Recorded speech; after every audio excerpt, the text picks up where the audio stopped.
Let's have a look at the T-103, the new and... Oh wait, you bet you didn't saw that joke coming, ha ha ha ha ha, no, here we go. T-103, the upcoming new, or not upcoming, the new Tier 8 premium tank destroyer of the Russian tech line. And well, we are having a quick review. I tried to push down the too long didn't watch port, or rather the pros and cons right now in like 5 to 6 minutes, so you know what is going up. And then we have a look at the gameplay where I can show you the pros and cons in action.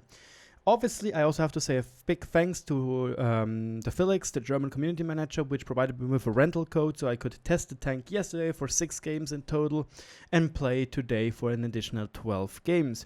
I streamed those 12 games on my Twitch channel, and you can feel free to come and look by, but I have to note that this streaming session was held in German, so yeah, just so you know. But now, without further ado, pros and cons of this vehicle. The pros are obviously 440 alpha.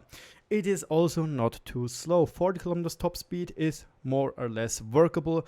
The HP to turn ratio is also not too bad either.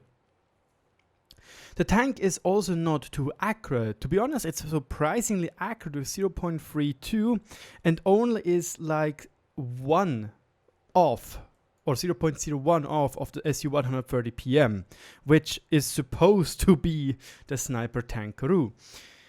Now, it also has good standard pen with 258mm, which is basically the exactly same what the IS-4 has. It has 380 base view range, and it has a turret front which can be quite strong. I already talked about it, but basically this part over here is 220mm, this one is 230 to 260 depending where you are aiming, and everything rounded up here is pretty strong as well because of the rounding of the armor. Has to be noted though, cupola 60mm, boobies 60mm, load plate 45mm. It has 1250 hit points, which is one of the higher parts or higher mounts on glass cannons, when we can say it like this, on tier 8. Scorpion G only has 100 less, Aishu has 50 less, Su-130 has 150 less, but TS5 and Jack Tiger 88 have a lot more with 1500. But overall, from the other TDs, it's the one which has the highest, or second highest rather, HP, at least from the tanks which I have in my garage. It has 8 degrees of gun pressure and 30 degrees of gun elevation, as you probably saw in the thumbnail. It has great DPM. I do like DPM. Yes, it's not 3.4k of the WZ, but with almost 3k, it feels very comfortable to play compared to the 2.8 of the SU-130 PM or the 2.735 of the Scorpion G.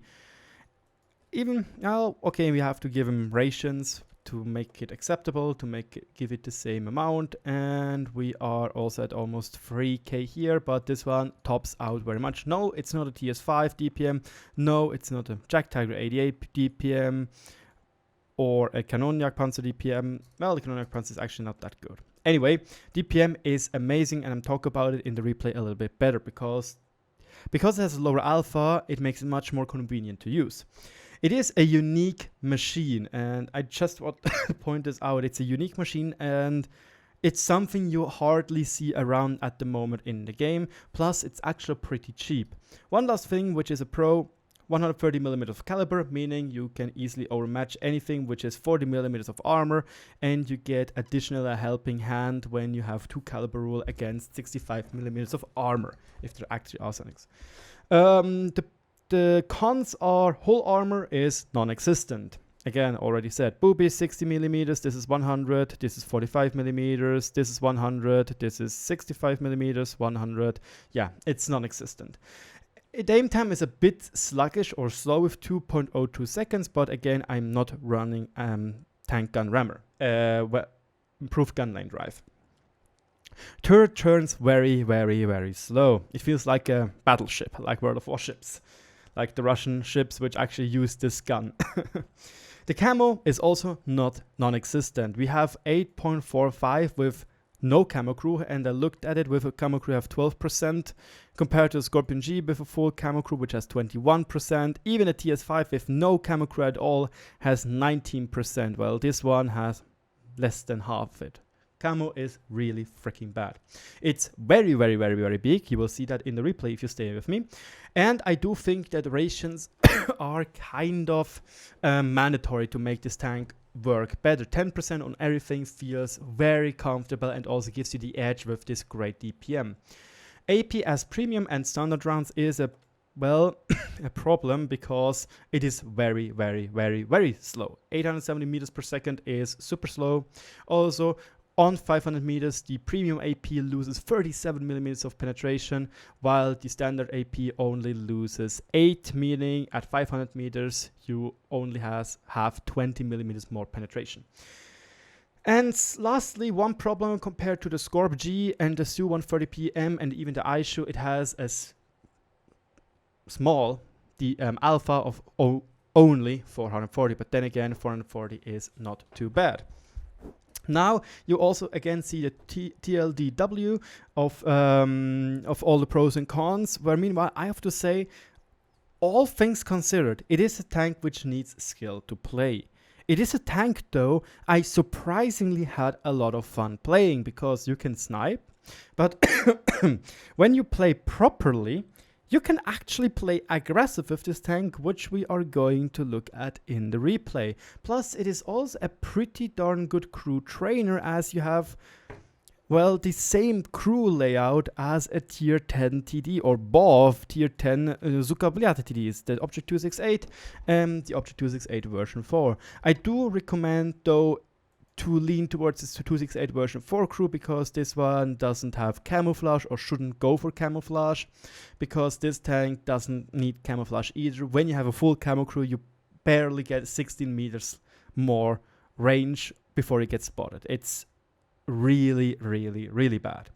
But yeah, overall, because it's like $25 or $27 and it's like, I think almost 3,700 gold cheaper than the SU-130PM. This one you can see it is 7,200 if I would purchase it. Now we just gotta find the wiki page which I had open. Obviously I'm very well organized, guys. Don't mind if I do. I don't have it anymore. Damn it. But the SU-130PM is around 10,900 as far as I remember from, no, it's nothing, from memory. Yes, it's pretty cheap for what it gives. But again, I do think this tank needs skill to play. You need to know when you can play aggressive, where you will be spotted, and when to actually use your armor. But now let's jump into the gameplay.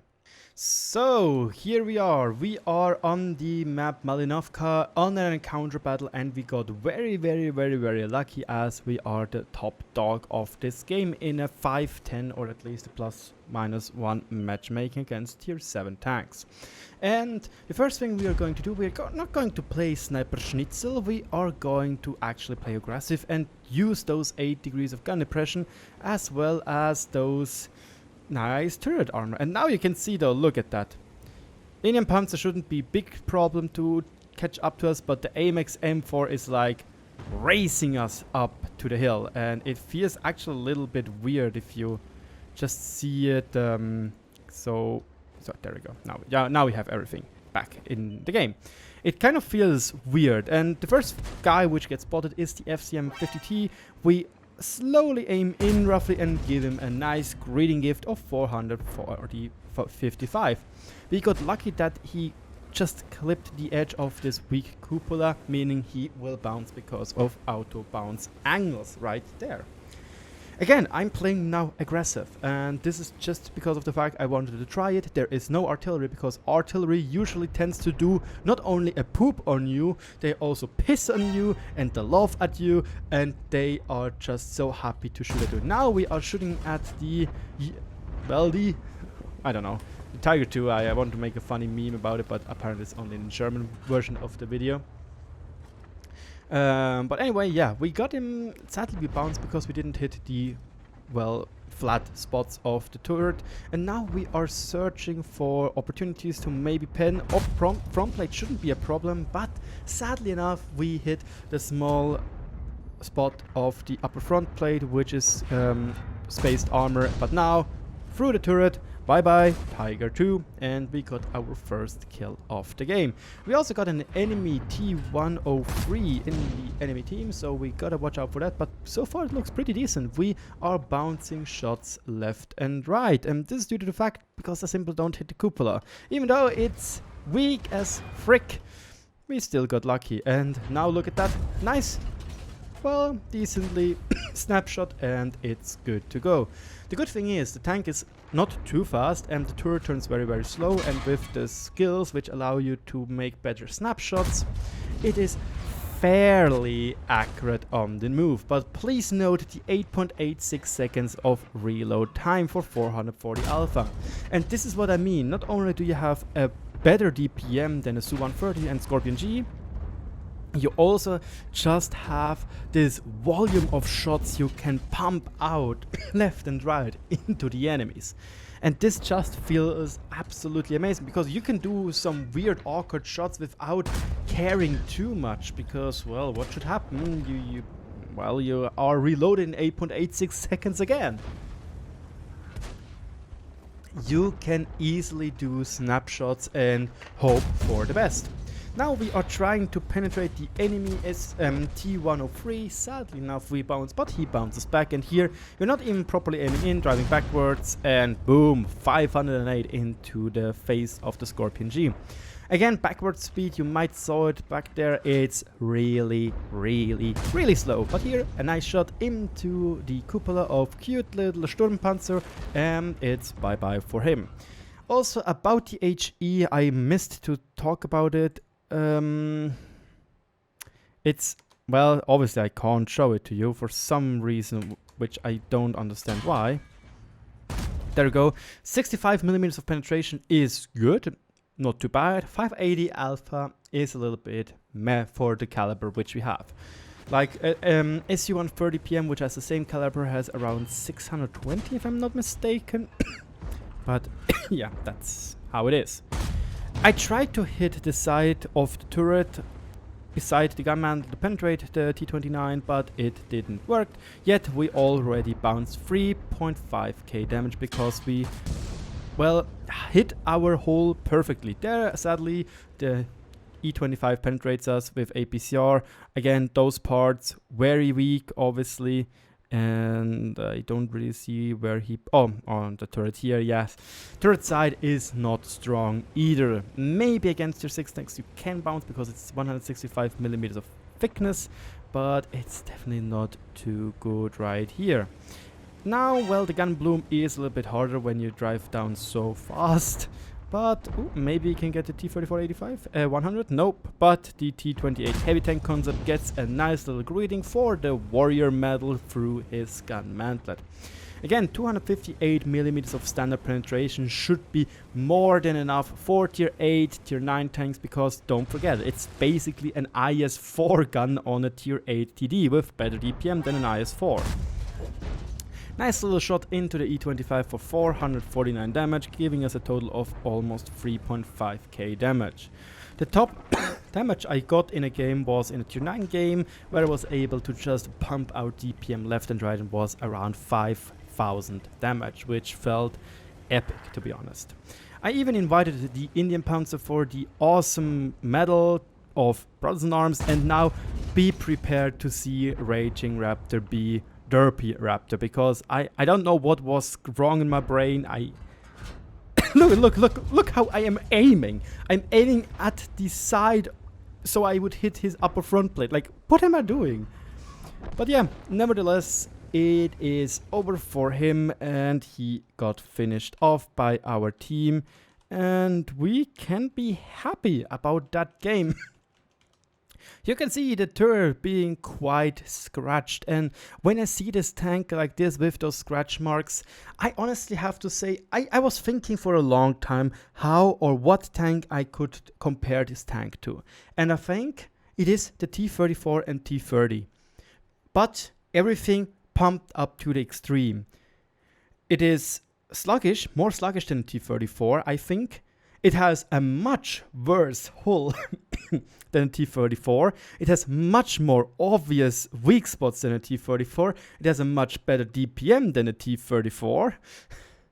And it has an equally good turret, in my opinion. I think that people which like the T-34, like the tier 8 premium heavy tank, just so we are on the same page there, I don't think they will dislike this tank, because you can do both things. You can do sniper schnitzel stuff, but you can also, as you can see in this replay right here, you can go aggressive, and it works when you are going hull down and hide your abysmally bad hull. Again, wheeled vehicles can penetrate the lower plate with HE, or those boobies, or this booby up here, just so you know. Now, what did I got for this game? It was obviously an ace tanker, 3.4k, 81 damage, 706 spot damage, ace tanker, warrior, steel wall of steel, and brothers in arms, because we invited Master Luigi. And yes, we also got 1340 base experience, which was great. We did a lot of damage on tier 8 vehicles rather than farming tier 7 ones, which gave us an edge over experience earned. So lastly, 20 shots, 17 hit, 10 penetrated. Not too bad, I have to say myself. Some were just plain bad aiming, especially on the TS5. We got 99,000 credits and had to pay 18,000 for credits or for ammunition cost. But with a SU-130 PM, it would have been a little bit higher, because SU-130 PM has, I think, 1,200. Yeah. Overall, again, I like the tank, and this shouldn't be just to, oh, buy it because you were gaming and judge. No, I like to play it. It is awkward, it is a unique tank, and it suited my playstyle. And I know that, for example, Skillful LTU hates it. He called it trash 103, and that's totally acceptable. Again, I'm mentally challenged sometimes when I actually free mark the Mauerbrecher in my spare time. But yeah, with those words going through your head, I'm leaving you with the TLDW once more, so you can stop it right here and have a look at it one more time. And thank you so much for your attention. Let me know in the comment section what I can do better for this quick reviews, and I'll talk to you all later. Bye-bye. Who knows what dastardly crime might perpetrate next? He's a very clever arch criminal who must be put away. Another innocent victim of cytomania.